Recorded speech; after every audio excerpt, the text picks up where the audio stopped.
Bonjour à toutes et à tous, j'espère que vous allez bien. On se retrouve pour le brief du mercredi 10 décembre. Il est 8h14. Aujourd'hui, on va parler donc des news économiques, du ratio long and short, du funding, open interest, des liquidations. On regardera ce que font les whales en finissant par l'analyse technique de Bitcoin. Mais avant ça, on va regarder ce qui s'est passé hier. Donc, on a eu ce trade hier que je vous avais dit. On était dans le rouge au moment où je vous ai publié la vidéo. Je vous avais dit que je remontais mon stop loss juste ici et j'ai repris une position à 11 heures lorsqu'on a Rodum. Donc, ça a actualisé mon prix. Donc, mon prix de base était juste ici et ça l'a actualisé donc à 413, donc juste ici et donc j'ai pu, fermer un TP1 juste ici, donc j'ai pris 35, j'ai close 35 de mon trade lorsqu'on était à RR de 3,42, donc ça fait un R sécurisé, donc ça c'est vraiment cool et sinon je laisse mon TP à 98 000 $. Le but est, donc soit de venir chercher mon BE, soit tout simplement de repartir donc, complètement, à la hausse. Mais logiquement, on a quand même des datas qui sont plutôt positives et ça, c'est plutôt intéressant et vous allez le voir. Donc techniquement, ce qu'on voit, c'est on a pris la liquidité. Donc je vais retirer ça juste pour qu'on comprenne un peu mieux. Actuellement, ce qu'on voit, c'est que on a pris la liquidité, donc qui était juste ici, quand on est en H1. On est actuellement donc dans le FVG H1 qu'on a juste ici. On avait donc été rejeté par ce FVG juste là. Donc ici, on a une zone dans laquelle on pourrait avoir un rejet. Si on regarde et qu'on prend la zone OTE de ce mouvement, ça coïncide également avec cette zone. Donc logiquement, on pourrait venir chercher cette zone juste avant le FOMC de cet après-midi. Si on vient chercher cette zone, clairement, ben, il y a moyen de recharger son long parce que on a quand même pris les liquidités juste ici. Donc ça veut dire que si jamais on retourne sous cette zone, logiquement, on n'a aucun biais haussier pour aller beaucoup plus haut, même en cas de mèche, etc. Si jamais on commence à faire ça, logiquement, c'est pour venir beaucoup plus bas. Et donc, il n'y aura aucun intérêt. Donc, logiquement, moi, ce que je vais faire, c'est que quand on va revenir, si on revient dans cette zone, clairement, je vais recharger mon entrée, donc mon stop loss sera toujours, ici et le but c'est de remettre en jeu le 1 R que j'ai pris donc sur ce TP, tout simplement du fait qu'à mon avis là il y a moyen, d'avoir un gros risk reward si jamais on fait ça. Maintenant on verra en fonction des datas si jamais je vais le faire, mais ça peut être à mon avis intéressant si jamais on y va. Au niveau, news économique, aujourd'hui faites attention, on a la décision de la Fed sur les taux d'intérêt à 20 heures, donc on va savoir la baisse des taux, hausse des taux, maintien des taux. Logiquement, on a 99 de chances que les taux baissent de 0,25 points. Si c'était plus, clairement, news ultra bull pour les marchés. Si les taux ne baissaient pas, étaient restés inchangés, c'est une news complètement bearish. Et si les taux venaient à monter, ce qui est honnêtement très peu probable, là, on aurait un gros crash, des marchés. Mais voilà, ça n'arrivera pas. À mon avis, on aura juste 0,25 points comme prévu de baisse, sur les taux d'intérêt. Par contre, ce qui va être très intéressant, c'est à 20h30 la conférence de presse du FOMC. Donc attendez-vous à avoir pas mal de mouvements parce que là, on va avoir des lapsus révélateurs en sachant que Powell va sûrement se faire remplacer, bientôt. Trump, va sûrement placer quelqu'un, de proche de son entourage pour pouvoir, baisser les taux, pour s'assurer que les taux baissent parce que Trump veut vraiment que les taux baissent aux États-Unis. Donc ça voudra dire que les taux pourront baisser drastiquement ensuite. Donc attention à la conférence de presse, ça va être une des dernières de Powell, donc à mon avis, il va falloir vraiment faire attention à tout ce qu'il dit, s'il veut pas descendre les plans, de Trump avant de partir parce qu'il se fait pas non plus, sortir, par la grande porte. Donc clairement, ça peut être très impactant. À 20h30 ce soir, faites attention à vous, on risque d'avoir pas mal de volatilité, notamment à cause du discours de Powell. Au niveau crypto bubble, ce qu'on voit, c'est qu'on a du vert à peu près partout, sauf Night qui est à moins 46%. Bon, c'est normal, il fait jour. Petite blague à part. Donc on a, actuellement du vert partout, les alts suivent plutôt bien, Bitcoin. On a, Ether qui également qui reprend des couleurs par rapport à Bitcoin et ça c'est vraiment intéressant. On a la Bitcoin dominance donc qui chute plutôt pas mal. Donc hop, si on regarde juste ici, donc on est sur une chute globale quand on regarde, hein, mais voilà, et à mon avis, il va falloir que ça retrace un petit peu. Mais si on regarde ETH par rapport à BTC, clairement, on est en pump complet et ça, c'est plutôt intéressant pour les alts parce que si jamais ETH commence à partir, bah, on aura des alts qui vont suivre fortement et donc la suite peut être vraiment pas mal.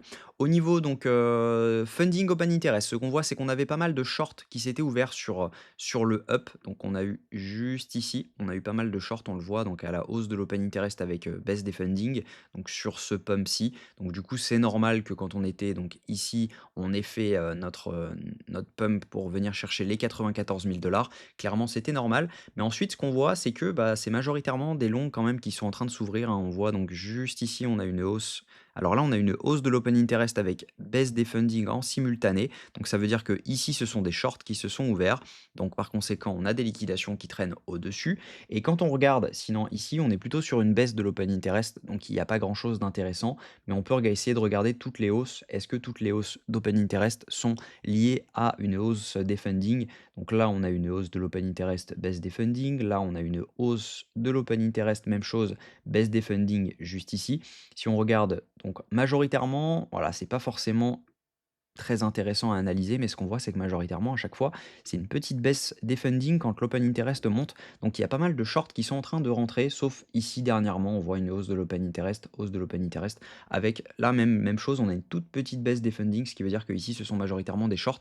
Donc on est en train d'accumuler quand même beaucoup de liquidations au-dessus de ces zones, et ça, c'est plutôt intéressant. Maintenant, on a quand même, à mon avis, des gros clusters à venir prendre juste en dessous.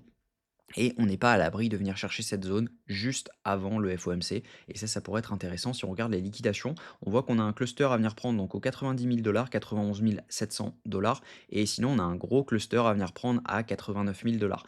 Donc, il va falloir faire attention à cette zone. On pourrait très bien venir la chercher. Maintenant, voilà, l'intérêt, il est quand même à la hausse. Quand on se met sur un mois, on voit clairement que bah, on a encore un intérêt à la hausse sur donc autour des 98 500 dollars. On a presque 2,25 milliards à liquider. Par contre, en bas, bah, on n'a pas grand-chose, hein. Si jamais on veut dump, on pourrait venir chercher donc les 90 000 dollars, mais derrière le gros cluster se trouve plutôt autour des 83 000. Donc ça veut dire que si on va à 98 000, il faudra quand même faire attention au prix. Il faudra surtout surveiller ce que fait la masse. Si jamais la masse est en train de short, on pourra continuer notre hausse. Par contre, si jamais tout le monde passe boule, bah clairement, ça pourrait être un top de marché autour des 98 000 dollars. Et donc là, on pourra ensuite repartir pour chercher toutes les liquidations au sud. Donc faites bien attention à ça. En revanche, ce qu'on voit quand même, majoritairement sur les plans, de tout le monde, hein, de toutes les commus, c'est d'ouvrir du short, pour viser beaucoup plus bas. Donc à mon avis, on est sur un plan dans lequel on va à 98, on a un fake setup et on va beaucoup plus haut ensuite. Ça, à mon avis, c'est le plan à prioriser. Si on regarde les whales ont acheté ce mouvement pour près de 200 millions de dollars juste ici, donc 200 millions achetés sur ce mouvement. On voit également les micro-whales qui ont racheté ce mouvement, on est passé haussier, hein, sur, les micro-whales et les retails, eux, sont dans une indécision totale. Donc, clairement, tant qu'ils sont indécis, c'est plutôt bon signe si jamais les micro-whales et les whales accumulent, parce que si les retails se mettent à accumuler, bah, on aura le mouvement, qu'on prévoyait, hein, pour venir chercher les 98 000 dollars. Donc moi, je reste dans un plan dans lequel on vient chercher les 98 000 dollars. En revanche, il faut vraiment faire attention à une chose, c'est que là, on a pris la liquidité qu'il y avait à prendre au-dessus, on a été rejeté par le dernier AVG H4 que nous avions donc dans cette zone. Et donc par conséquent, il est probable que nous ayons un rejet à venir. Donc maintenant, pour venir chercher la zone OTE, et si cette zone OTE ne tient pas, bah, à mon avis, on ira chercher dessous cette zone. Donc attention quand même à ce qu'on fasse pas quelque chose comme ça pendant le FOMC, dans lequel on vient simplement mèche, on ravale, on vient chercher les 98 000 dollars et ensuite, donc du coup, il y a personne dans le train. Donc faites bien attention à ça. Je pense que moi, je vais me mettre 2 plans. Je vais mettre un plan dans lequel je long ici avec donc toujours mon stop dessous et un plan dans lequel si on a, une bougie, qui passe dessous mais qui réintègre pour ne pas valider de changement de tendance, clairement je re-rentrerai avec un stop donc juste sous la mèche pour reviser les 98 000 dollars parce que je pense que ce sera intéressant de le faire. Donc voilà, voilà le plan. Actuellement, je suis plutôt haussier, je vise toujours les 98 000 dollars. Je pense que c'est un aimant. Logiquement, on devrait venir les chercher. Maintenant, on a également ce canal dans lequel, ce genre de canal ne sont jamais vraiment très boules. Vous le savez, hein, on est plutôt sur, un bear flag dans lequel on fait, quelque chose comme ça et derrière ça finit, comme ça. Donc il va falloir faire attention à ça et mais sinon voilà, venir chercher les 98 000 dollars pour moi c'est, ça devrait se faire d'ici la fin de la semaine, voire début de semaine prochaine. Mais en tout cas, voilà, c'est un plan plutôt bon, je le trouve. Et donc, je vais hold mon long actuellement qui est ABE. Mais on verra si jamais On verra si jamais on rebond dans cette zone. En tout cas, j'espère que cette vidéo vous a plu. Si c'est le cas, je vous invite à vous abonner, à liker et à commenter ce que vous en pensez. Également, il y a un giveaway qui va arriver sur le groupe public Discord, donc n'hésitez pas à le rejoindre. Je ne sais pas encore ce que je vais faire gagner, mais ça va être sympa. Donc n'hésitez pas à le rejoindre. Je vous souhaite une bonne journée. À demain, même heure. Prenez soin de vous.